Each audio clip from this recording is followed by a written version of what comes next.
Welcome to the first episode of the Athletes Podcast for Tokyo 2020. We'll be keeping you up to date with Tokyo related information to help you and assist you to have enough information regarding these games.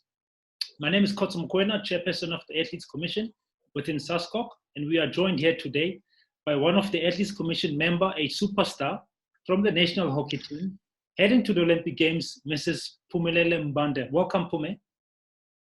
Thank you very much, Kotso. I think this is a great initiative and I'm quite excited to be a part of this podcast. Fantastic, fantastic. We are also joined by Dr. Danielle, who will be sharing information with us with issues related to COVID vaccination, and what to expect at the Games. Welcome, Doctor. Oh, thank you so much for having me. And let's hope that we can be informed as we go forward. Absolutely, absolutely. So I'm just going to get it started. Pume, I would like to start with you. How excited are you about these games? I'm incredibly excited. It's honestly going to be a dream come true being able to be part of Tokyo. I think I always say as athletes, you don't play to tick boxes, but it's definitely quite an exciting feat when you're able to go to something as massive as the Olympic Games. It's been quite a long journey, even pre-COVID. I've been personally working towards Tokyo 2020 since maybe 2013 when I was first breaking into the national side. But obviously the pandemic brought about a lot of unexpected delays, a lot of unexpected changes to the way things are going. But yeah, COVID or not, pandemic or not, it's the Olympic Games and I'm very, very excited for it.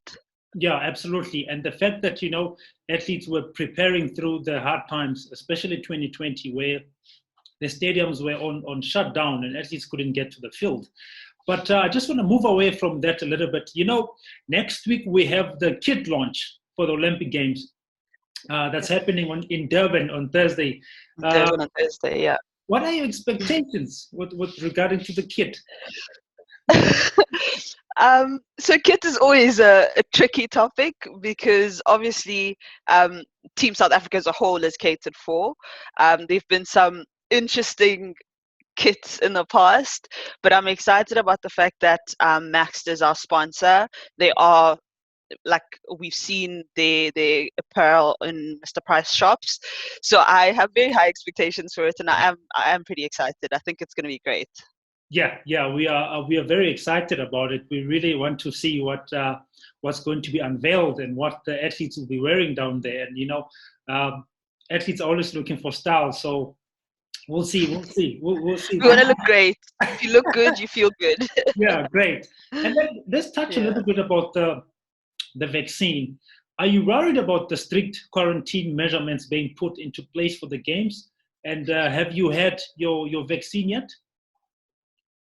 To answer the first part of your question, I don't know if worried would be the correct word. It would be the word that I'd use. I think looking at how things have played out in the last year, I completely understand what needs to be done. A big thing for our team, the SA Women's Hockey team, has been to just focus on what we can control. And if the professionals say we need to have these strict regulations in place, then that's what we need to do, if that is what will allow us to play. So the focus really hasn't been on whether how the regulations are going to play out. As long as we're able to play, we're quite happy to go forth. In terms of the vaccine, I have been vaccinated already. I think I did it 2 Tuesdays ago, so not this last Tuesday before. Yeah. My first night after getting vaccinated was quite tough. My body was really, really aching. And I'd heard we'd been given a list of the symptoms to expect, but I didn't register. I was like, I didn't train that hard today, I shouldn't be this sore. And then only afterwards I was like, oh goodness, okay, maybe this is why. But it was only the first night, and then after that I was fine.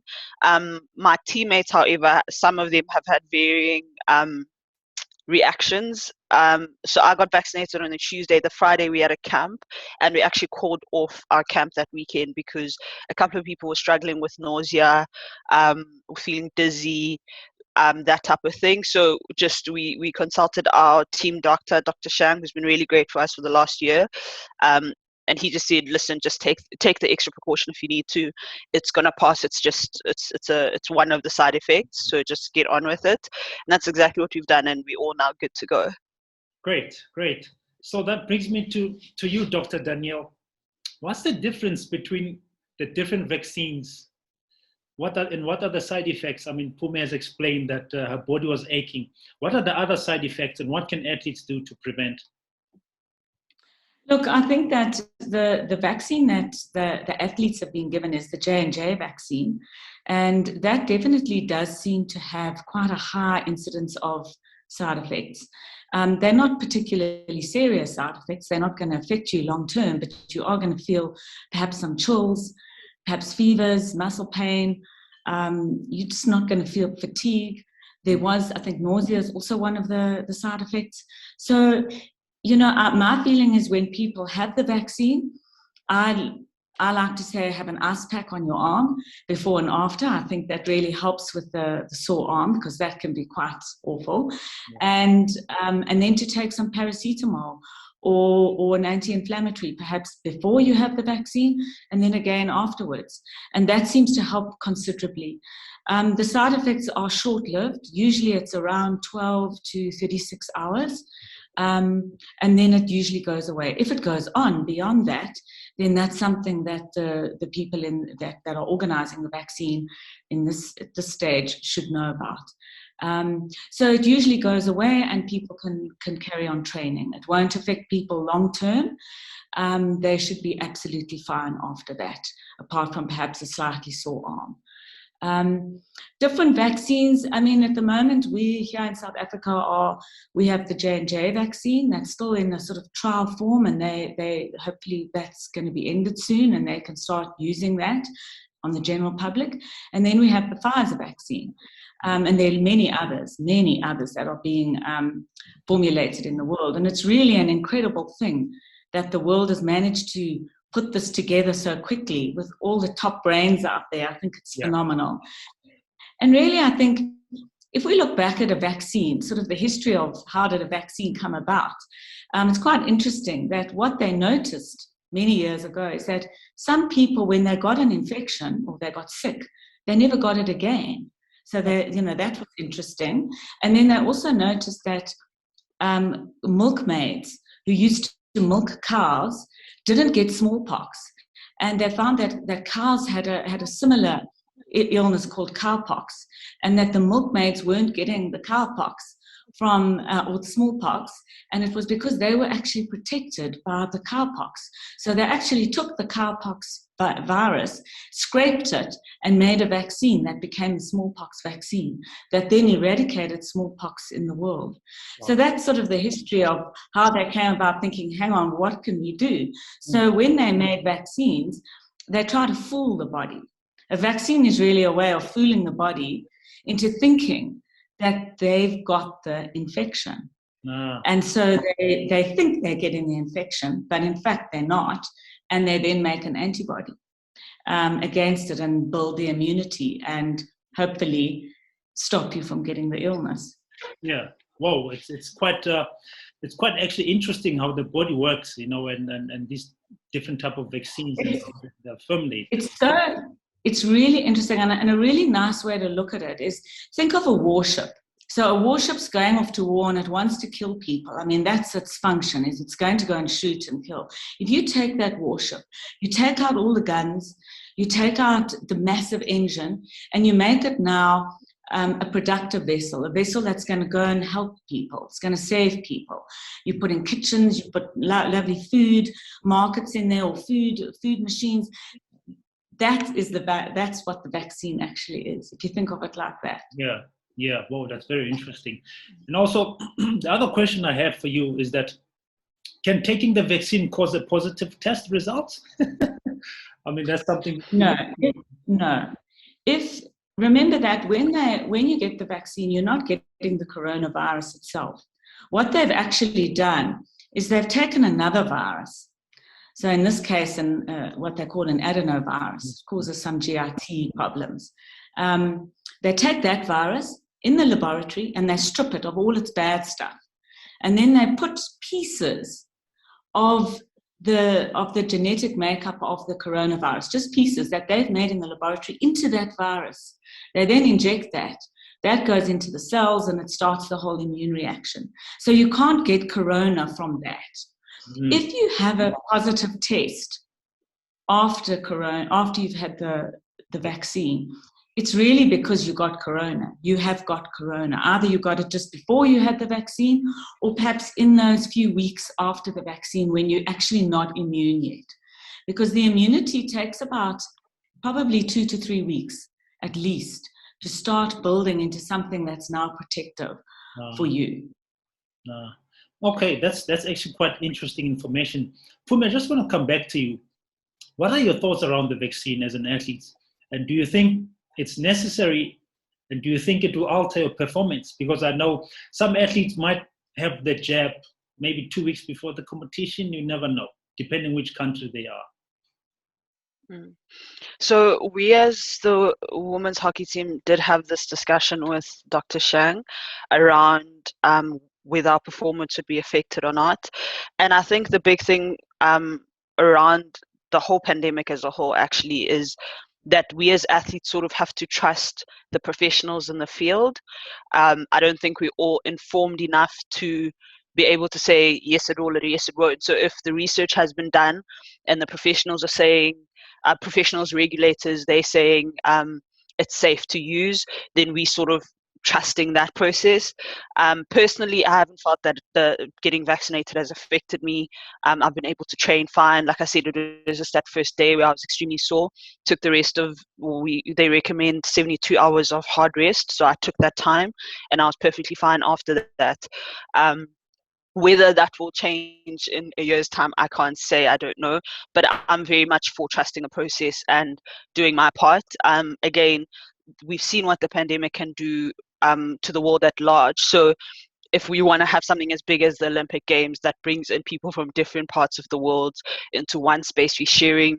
I don't know what the exact setup is going to be in Tokyo, but I'm sure we're sharing stadiums with people, we're sharing accommodation. Yes, you may be in different units, but you're moving around the same space. And I mean, we've seen in the news the concerns that the people of Tokyo have. So I understand the need to get vaccinated and the need for the IOC to say, okay, we'll make sure that we supply whoever's willing and wanting to take the vaccine. We'll make sure that they've got what they need. And yeah, like I said, trust the process and do our part. Great, fantastic. Doctor, taking into consideration what Phumi is saying, do you think that if an athlete is traveling in a week's time, will the vaccine affect their performance? Because I know some teams will leave within 2 weeks before they compete. Look, personally, I think the vaccine should be given before that, because you don't want there to be the chance that there could be something that may interrupt you. But on the other hand, I think one's got to look at the risks. You weigh the risks versus the benefits.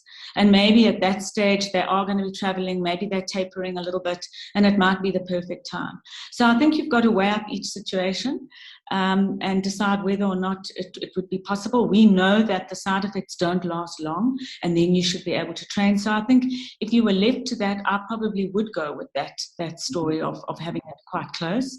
But generally, I think it would be better to have it a little bit earlier than that. The vaccine itself is very safe, and I think that's really an important point to make, that this vaccine, although it was developed incredibly quickly, which made people nervous, thinking, oh my gosh, this hasn't been tested enough, but it has been fully tested. All the normal testing phases that a new medicine goes through, the vaccine has been through everything. So it's really safe, and it's strict out there. It's really strict. So you can't pass anything easily. Yeah. So I think people must take confidence that what they're getting is safe and it has been tested. Yeah, fantastic. That's a wonderful information you've just given to the athletes, Doctor. Thank you for that. And to you athletes out there who are watching this podcast, make sure that you get your vaccine. I think also, Kotso, what I do want to say is I just think it's just fantastic that the South African government backed this initiative to give athletes, because in a way there's so many people who could say, oh, well, they're young, they don't need it, they're older people who need it, they're people with other comorbidities that need it. But really, we have to value our athletes because they're going out there to do a big job for us. And everybody wants a little piece of that glory if they can perform and do their thing. So I'm 100% behind athletes being vaccinated. Absolutely beautiful. And the other question... Can I just touch on that point? Yes, please, Pume. Sorry, Koto. I was going to say, what the doctor mentions now is something that we played around with before the IOC actually came out to say we're going to make sure that athletes can get vaccinated. And it was just to say, obviously, we live in South Africa. There's people with comorbidities. There's other risks. The nature of our society makes it a little bit more dangerous, maybe than I don't know, countries in Europe somewhere. So we did have this chat to say, would it be morally okay to get vaccinated ahead of the older generation or ahead of people with comorbidities? Yeah. And like it was a discussion that was sort of left like unanswered. It was just an awkward, I don't know if you can say you're more important than the next person.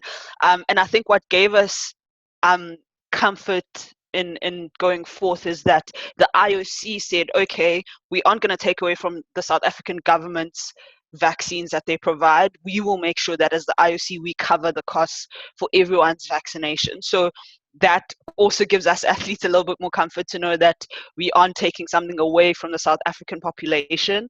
And like I said, also the importance of the fact that the Olympics is a multinational event and that anything going wrong there could have massive ramifications for the world as a whole. Yeah, that's great information, Pumi. I think that's very important. People should understand that the IOC has also, they've put their best foot forward to ensure that athletes get vaccinated and that they cover that. Of course, it's not a nice thing, not a nice feeling to know that you getting the jab before granny does, But we have to also be able to protect the nation, because the national team is a big one, and we're going there and we're coming back to so we need to protect as well. Doctor, how do you feel about that? I think it's also important to know that actually Pfizer has come on board, and we've got most people now being vaccinated with the Pfizer injection, and that they kind of took. So the J&J vaccine that the athletes got was then replaced by Pfizer vaccines. Oh. So in fact, they didn't take from anybody. And I think that's important, so that nobody feels guilty or that other people don't feel resentful. It's fact and the virus is being rolled out now quite considerably. And I think South Africa is doing quite well and will probably do very well in the next 6 months of vaccinating people. Absolutely, absolutely. The other thing I would like to ask you, Doctor, is... if you've taken the vaccine, does that mean you don't have to wear your mask? I mean, we've seen some comments, some comments by the US president is saying that if you get the jab, you don't have to wear a mask. How do you feel about that? Is that quite correct, or? Kotso, that's such an important question, because I think it's really a danger, and I think what we need to do is to continue to be fully vigilant about our precautions as we go forward. So let me go back now to what herd immunity is. So herd immunity, I'm sure you've heard the term, I'm sure many of you even know what the term is, but it's really when the whole community is now immune against an illness.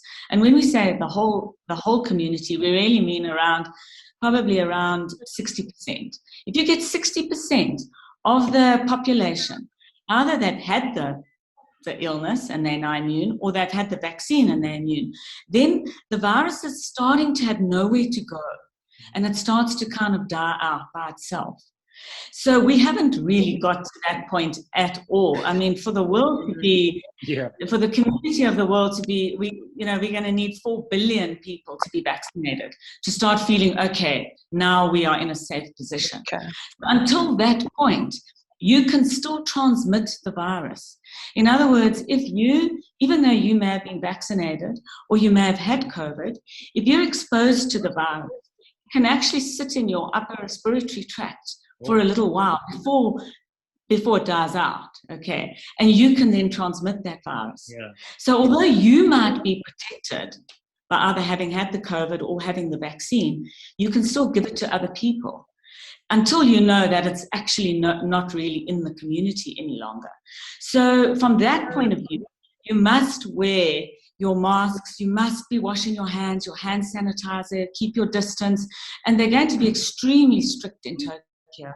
So whether you've been vaccinated or not, it's not going to make a difference. You will have to still wear your mask, social distancing, and so forth. And the only thing that you'll know is that you have got some protection for yourself. The chances of you getting ill from corona are significantly less. Wow, fantastic. Does that make sense? Yes, it does. Yeah. And I think that's very important information. So, Team SA, when you are out there, please ensure that you wear your masks at all times. I know you're going to feel confident that you've had your jab, but please protect the others as well by ensuring that you have the mask. Yeah, thank you so much for that. Pume, having to test in and day out at the games, actually, this is a question for Doctor.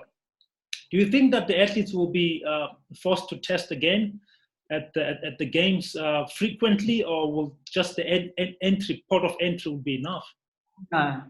No, it's going to be very strict, and whether or not you've had the vaccine or not will make no difference, but you will be tested every day. They have a very strict system in place, very organized. It's not going to be the easiest thing, but it's a saliva test. So it's not as if they're going to stick that thing in your nose every day. I think everybody can breathe a sigh of relief there. So that is not a pleasant thing. But you're just going to give a little bit of saliva, and that you'll do every day. And only if that becomes, if they see that's positive, then they are going to do a proper formal nasopharyngeal test. You will be tested properly at the airport before you leave, and then again in Tokyo, you're just going to have the saliva test. So I don't think it's too bad, and it's just their way of knowing that they've done absolutely everything to protect the athletes and the community in the Olympic Village, as well as then anybody outside, because they're obviously, as Pumi mentioned just now, they're under a lot of pressure from the Japanese people who are finding it a little bit hard to think that maybe they're going to get a whole lot of corona coming in. So they're doing everything they can to protect everybody here. And I think we just need to comply with that. Thank you so much, Doctor. We're actually coming to an end of this podcast. I think it has been a very informative podcast, and I think Team SA will actually appreciate this information from yourself, Doctor, and also from yourself, Ms. Pume. So thank you so much. Would you like to say anything in closing, Doctor Pume? I think for me, I just want to say... sorry, shall I go? You go, Pumi. No, sorry, you go.